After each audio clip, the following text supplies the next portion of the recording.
हाय class 11th, कैसे हो सभी के सभी। मन में बहुत सारी प्रॉब्लम्स आ रही है ना। ऐसा लग रहा है ना कि क्लास 10 तक तो सब कुछ अच्छा था, सब कुछ बढ़िया था, लेकिन क्लास 11th में पता नहीं क्या हो गया है। पढ़ने का मन नहीं करता।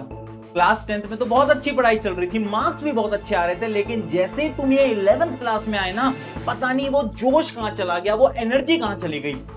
याद कर वो दिन जब तुम क्लास 11th के अंदर आए थे और तुमने एक ड्रीम लिया था कि जेई की तैयारी करेंगे, नीट की तैयारी करेंगे, कॉमर्स करेंगे, ह्यूमैनिटीज करेंगे, और तुम कितने ज्यादा मोटिवेटेड थे। और धीरे धीरे धीरे धीरे जैसे समय बीतता गया, तुम्हारा मोटिवेशन एकदम खत्म हो चुका है और आज के समय पर तुम ये सोच रहे हो कि अब क्या करें। 11th तो कुछ समझ नहीं आ रहा है, क्या मेरी 11th खराब हो जाएगी। तो चलो आज ना इस प्रॉब्लम का मैं तुम्हें एक प्रैक्टिकल सॉल्यूशन देता हूं। हाय एवरीवन, मेरा नाम है प्रशांत। मुझे पता है आप सबके मन में भी ये प्रॉब्लम्स आ रही हैं, यानी क्लास 11th के अंदर तुम्हें भी लग रहा है ना कि कितनी मेहनत करनी पड़ रही है, बट रिजल्ट क्यों नहीं आ रहा है, स्कोर क्यों नहीं आ रहा है, मार्क्स क्यों नहीं आ रहे हैं। देखो, सबसे पहली बात, क्या ये सिर्फ तुम्हारी प्रॉब्लम है? क्या ये चीज सिर्फ तुम्हारे साथ हो रही है? तो इसका आंसर है नहीं। तुम्हारे जैसे 99% क्लास 11th के स्टूडेंट्स के साथ ये प्रॉब्लम हो रही है। यानी हर एक स्टूडेंट एक ही प्रॉब्लम से जूझ रहा है। वो है कंसिस्टेंसी ना होना, मार्क्स ना आ पाना और चीजें मुश्किल लगना। ये सबके साथ हो रहा है। तो सबसे पहले तो ये मत सोचो कि तुम्हें क्या हो गया है। अरे तुम्हें कुछ नहीं हुआ है, अरे तुम वही हो। तुम वही छोटे बच्चे हो जिसका ड्रीम था, जिसका सपना था बहुत अच्छे मार्क्स लाना। तुम वही हो। कुछ अलग नहीं हुआ है, कुछ डिफरेंट नहीं हुआ है। सिर्फ एक चीज बदली है, जो कि है तुम्हारा मोटिवेशन। हो क्या गया है ना कि जब तुम क्लास 11 के अंदर आए थे तब तुम बहुत अच्छे मोटिवेटेड थे, लेकिन समय के साथ ना वो मोटिवेशन कम होता गया, कम होता गया, कम होता गया, कम होता गया, और आज वो मोटिवेशन पूरी तरीके से गिर गया है यार। तेरा बड़ा भाई 10वीं में तेरे साथ था, तेरा हाथ पकड़ के तेरे को लेकर आया, लेकिन अब ना मुझे तुम अच्छे नहीं लग रहे, इतने डरे हुए और इतने डीमोटिवेटेड। बिकॉज मैं जब तुम्हें पढ़ाता था तो मैं इस एनर्जी के साथ पढ़ाता था कि चाहे कुछ हो जाए हार नहीं माननी, लेकिन आज जब तुम ये हार रहे हो ना, तो अंदर से ना मुझे बहुत बेकार लग रहा है। तो चलो इस प्रॉब्लम का हल निकालना पड़ेगा यार, हल निकालना पड़ेगा। सबसे पहली बात, भैया ऐसा लग रहा है कि हमने शायद गलत स्ट्रीम ले ली है, ऐसा लग रहा है कि भैया हम लाइफ में कुछ नहीं कर पाएंगे, भैया ऐसा लग रहा है कि मेरे मार्क्स अच्छे नहीं आ पाएंगे। लग रहा है ना ऐसा? भैया क्या हम सच में अपने सपनों को पूरा कर पाएंगे? देख, तेरे रिश्तेदारों को लगता है तू पूरे नहीं कर पाएगा, तेरे पेरेंट्स को लगता है कि तुम पूरे नहीं कर पाओगे, बट सवाल है तुम्हें क्या लगता है? बताओ मुझे, क्या लगता है? क्या अपने ड्रीम्स को पूरा कर सकते हो?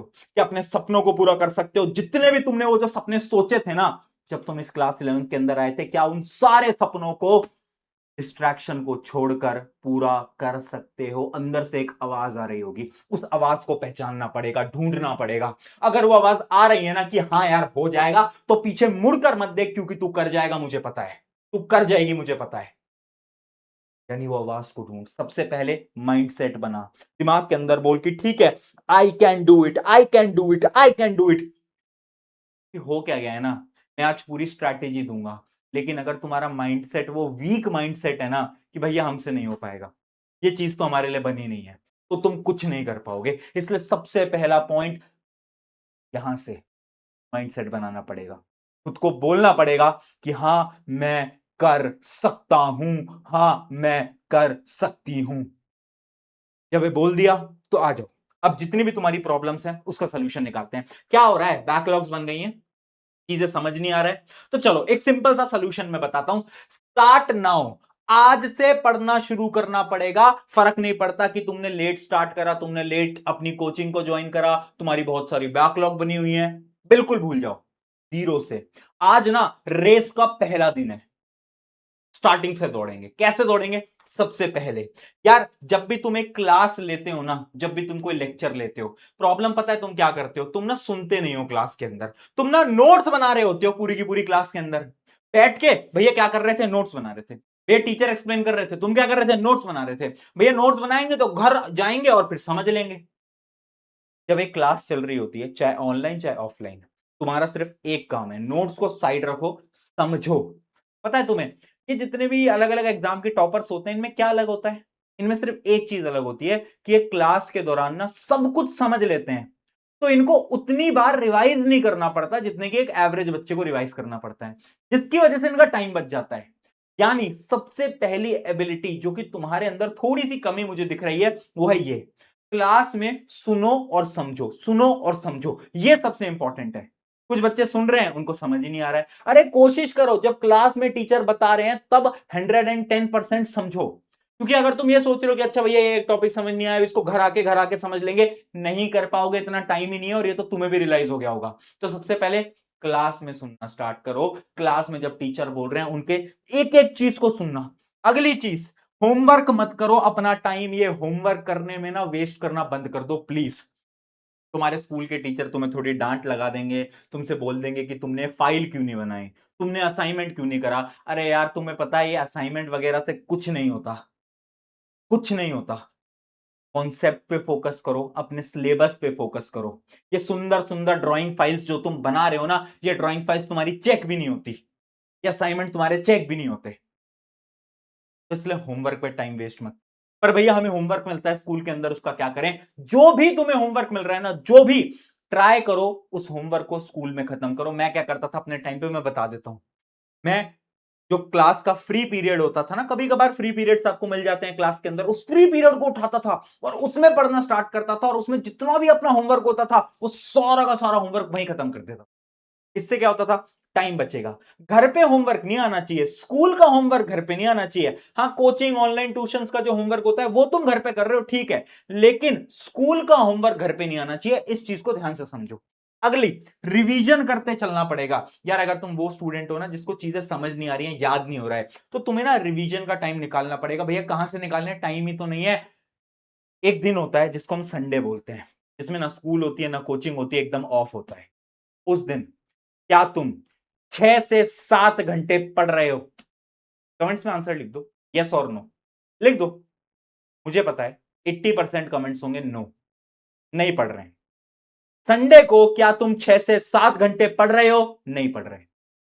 भैया पर हमारे पास टाइम नहीं है।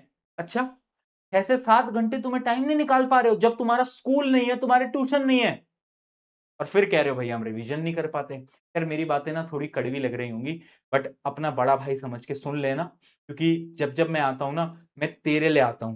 मुझे दिख रहा है कि तुम्हारे अंदर अब बहुत सारी प्रॉब्लम्स चल रही हैं, वो जो रास्ते पे तुम्हें जाना था उस रास्ते से तुम कहीं ना कहीं भटक चुके हो। अब अगर मैं तुझे उस सही रास्ते पे नहीं ला पाया ना, तो मुझे अच्छा नहीं फील होगा। तो बातें मेरी कड़वी लगेंगी, लेकिन सुन उसको, टाइम निकालना पड़ेगा। संडे को 6 7 घंटे बैठो, जितनी भी बैकलॉग्स हैं, जितना भी रिवीजन है, उसको करना पड़ेगा। अगर ये नहीं करोगे नहीं हो पाएगा, नहीं हो पाएगा। सिंपल सी बात है। ठीक है, तो पहले तो ये 3 स्टेप्स को फॉलो करो। उसके बाद कल से पढ़ूंगा वाली ये जो आदत है, जो हरकत है ना, इसको खत्म कर दो।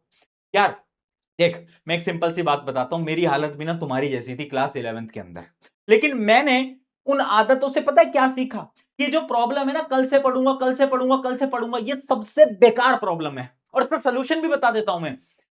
Value your time. Value your time समझाता हूं। फॉर एग्जाम्पल मान लो तुमने सोचा कि भैया 5 बजे से ना पढ़ना स्टार्ट करेंगे, बट ठीक है कोई बात नहीं, 5:10 हो गए, 5:10 हो गए। अब तुम्हारा दिमाग तुमसे क्या बोलेगा? यार तूने अपने जीवन के 10 मिनट खराब कर दिए, 10 मिनट वेस्ट कर दिए, अरे तू तो बहुत बेकार इंसान है, तू तो कुछ नहीं कर पाएगा। और उसके बाद क्या होगा? तुम्हारा पढ़ने का मन नहीं करेगा, और उसके बाद तुम बोलोगे चलो अब इतना टाइम खराब कर ही दिया, तो क्यों ना थोड़ा सा और खराब कर लेते हैं, और फिर तुम डायरेक्टली रात को पढ़ने बैठते होगे।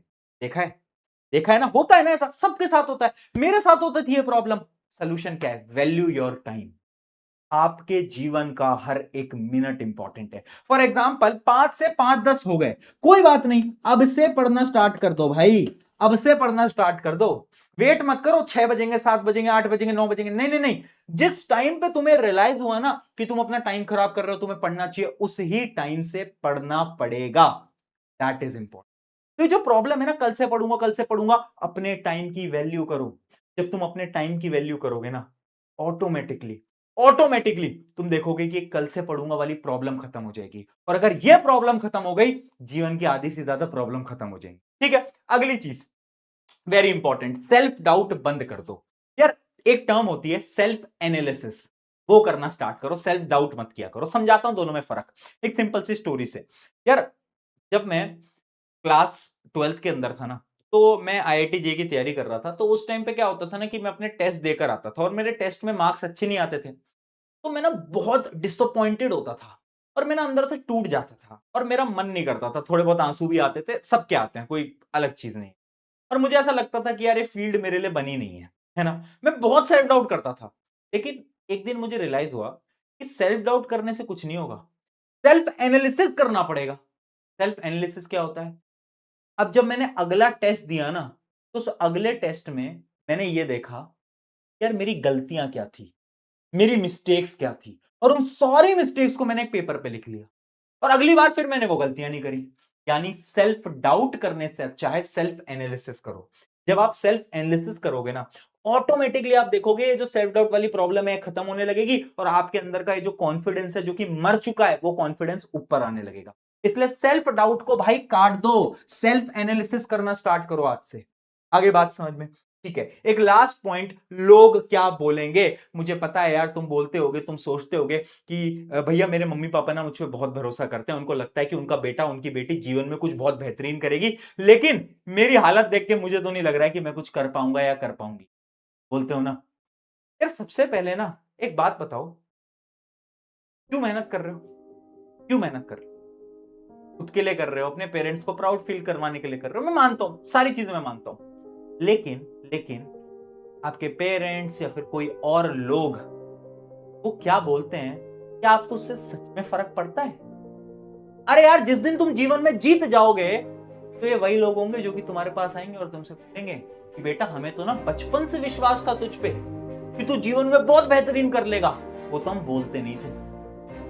मैं बता रहा हूं, वही रिश्तेदार जो कि आज तुम्हें नकारा बोल रहे हैं, वही रिश्तेदार आएंगे, बोलेंगे बेटा मुझे तो तुझ पे ना बचपन से विश्वास था, मुझे तो पता था कि तू कर लेगा। बोलेंगे।